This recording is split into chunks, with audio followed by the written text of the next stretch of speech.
Hi friends, कसे आहात? मनुस्मृती याचं वाचन बऱ्याच जणांनी केले किंवा त्यातील काही लेख, काही विचार बऱ्याच जणांनी ऐकलेले आहे. मनुस्मृतीला बऱ्याच जणांचा विरोधही असायचा. चंद्रगुप्त मौर्य यांनी मगध साम्राज्य उद्ध्वस्त केलं आणि मगध राजाला हरवल्याच्या नंतर म्हणजेच मौर्य साम्राज्याची सुरुवात झाली. एक दरम्यान 400-500 वर्षानंतर पुष्यमित्र नावाचा राजा, ज्याने की मौर्य साम्राज्याचा सर्वनाश केला, आणि मौर्य घराणं हे बौद्ध धर्मीय घराणं, मग बौद्ध धर्मीय घराण्याचा सर्वनाश करून पुष्यमित्र हा ब्राह्मणवादी होता आणि ब्राह्मणांची किंवा ब्राह्मण विचारसरणीची स्थापना व्हावी म्हणून पुष्यमित्राने ह्या मौर्य साम्राज्याला उद्ध्वस्त करून आपलं साम्राज्य उभं केलं. आणि अशा प्रकारे पुष्यमित्राने स्वतःचं साम्राज्य उभं करून हळूहळू 140 वर्षानंतर किंवा 140 वर्षापर्यंत ह्या ब्राह्मणांचा जो लढा चालू असायचा ह्या चंद्रगुप्त मौर्य यांच्या साम्राज्यामध्ये, तो 140 वर्षाचा लढा जवळपास त्यांचा सफलच झाला आणि पुष्यमित्र नावाच्या राजाने चंद्रगुप्त मौर्य म्हणजेच मौर्य घराण्याचा खात्मा केला आणि नंतर आपलं साम्राज्य उभं केलं. तर नमस्कार मित्रांनो, माझं नाव गजानन राऊत आणि मी आज ॲडव्होकेट दीपक मगर यांच्या घरी आहे. आणि पहा, मी तुम्हाला दाखवतोय, त्यांच्या घरी बसलो असता मी हे पुस्तक वाचलं. ह्या पुस्तकाचं नाव आहे क्रांती प्रतिक्रांती. डॉक्टर आंबेडकरांनी लिहिलेलं हे बुक आहे.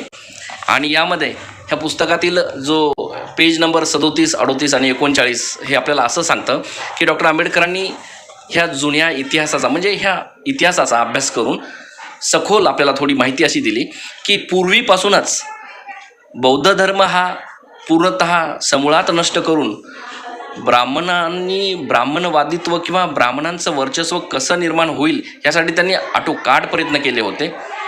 आणि एकच समाज किंवा एकच शक्ती ही वरी यावी असा त्यांचा प्रयत्न असायचा, परंतु हे योग्य नव्हतं.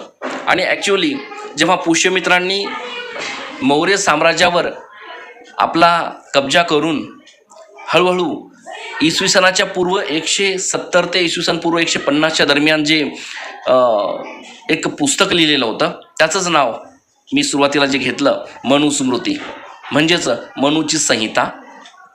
तर बघा, पेज नंबर 37मध्ये आणि पेज नंबर 38मध्ये अशी माहिती आहे की हे जो मनू आहे ना, तर त्या मनूचं नाव बऱ्याच जणांना खरं काय नाव आहे हे माहितीच नाही, परंतु नारद स्मृती नावाचं एक पुस्तक आहे.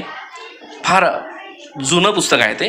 आणि नारद स्मृती नावाच्या ह्या पुस्तकामध्ये नारद नावाच्या त्या लेखकांनी किंवा त्या व्यक्तीने मनूच्या संबंधित माहिती किंवा त्याचं गुपित फोडण्याचा प्रयत्न केला. आणि मनुस्मृती हे जे नाव आहे, खरं नाव त्यांचं काय असेल हे कुणालाच माहिती नसायचं, पण नारद स्मृती ह्या नावाच्या पुस्तकामध्ये ते नाव मिळतं. आणि डॉक्टर आंबेडकरांनी ह्या नावाचा उल्लेख इथे केला. ते म्हणतात की इसवी सनाच्या पूर्व 170मध्ये किंवा इसवी सन पूर्व 150च्या दरम्यान हे सुमती भार्गव नावाच्या लेखकानं हे पुस्तक लिहिलं. आणि आपलं नाव हे स्पष्टतः लोकांच्या समोर येऊ नये म्हणून त्यांनी त्यांचं स्वतःचं त्या पुस्तकाला नाव दिलं, उपनाव, की मनू ह्या नावाने. आणि त्यांचं मनू हे नाव कुणाचं आहे तर ते नाव सुमती भार्गव ह्या लेखकाचं आहे. परंतु त्या लेखकाने स्वतःचं नाव लपवलं, कारण त्यामध्ये अशा प्रकारचे काही नियम आणि कायदे असायचे की समाजातल्या बऱ्याच लोकांना ते खटकायचे. आणि एवढंच नव्हे तर खालच्या दर्जाच्या म्हणजेच ज्यांच्याकडे कधी कोणी लक्ष दिलं नाही, ज्यांना कोणी आपलंसं समजलं नाही, अशा व्यक्तींना आपण खालचा असं समजतो. परंतु आता सर्व एकमेकांकडे लक्ष देतात. सर्व धर्म समभाव हे संविधानानुसार झालेलं आहे, आता याच्यात काही दुमत नाही. परंतु पूर्वीचा जर विचार केला तर मग त्या वर्गातल्या लोकांना किंवा गावाच्या बाहेर राहणाऱ्या त्या दलित व्यक्तींना किंवा त्या गौतम बुद्धांचं आचरण करणाऱ्या त्या व्यक्तींना म्हणा, किंवा इतर असे हिंदू धर्मातील काही असे धर्म आहेत की ज्यांच्याकडे दुर्लक्षच झालेलं आहे, तशा दलितांना ह्यांनी एक फार खालच्या दर्जाची वागणूक द्यायचं त्याच्यामध्ये संहितेमध्ये लिहून ठेवलं होतं.